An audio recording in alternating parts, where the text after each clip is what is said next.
লক্ষ্মীপুরের রামগতি উপজেলা চর আবদুল্লাহ, চর রমিজ ও চরমেহার এলাকায় তরমুজ চাষ করে বড় ধরনের আর্থিক ক্ষতির মুখে পড়ছেন স্থানীয় কৃষকরা। অকাল বৃষ্টি ও বৈরী আবহাওয়ার কারণে এসব এলাকার বেশিরভাগ তরমুজ খেতে নষ্ট হয়ে গেছে। ফলে দিশেহারা হয়ে পড়ছেন তারা।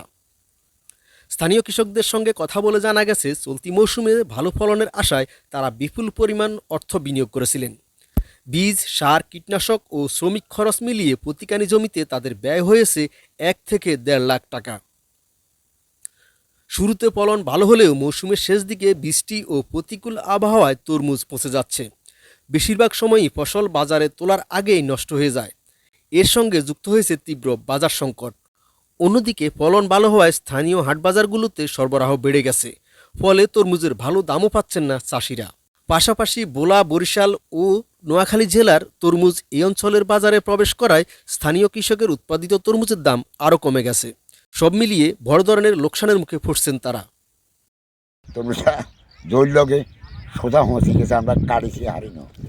আমরা জমিটাই ধর না জ্যৈষ্ঠ মাসের থেকে টাকা বানা দিই। আমরা ফুল টাকা জমিনে নামলে ক্যাশ বুঝে দিয়ে লাই কানিজন ৩০,০০০।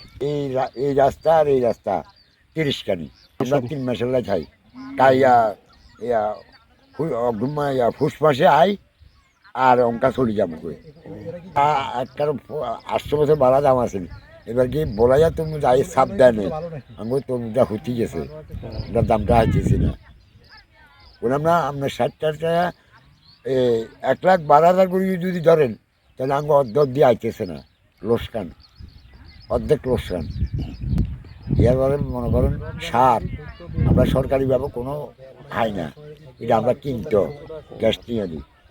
ক্ষতিগ্রস্ত কৃষকদের দাবি, প্রাকৃতিক দুর্যোগে ক্ষতিগ্রস্ত চাষিদের জন্য দ্রুত সরকারি প্রণোদনা ও সহজ শর্তে ঋণের ব্যবস্থা করা জরুরি। পাশাপাশি মাঠ পর্যায়ে কৃষি কর্মকর্তাদের আরও সক্রিয় ও দায়িত্বশীল ভূমিকা রাখার আহ্বান জানিয়েছেন তারা।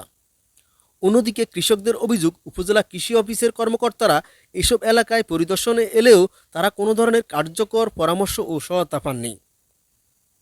স্থানীয় সচেতন মহলের দাবি, জলবায়ু পরিবর্তনের কারণে আবহাওয়ার অনিশ্চয়তা ক্রমেই বাড়ছে।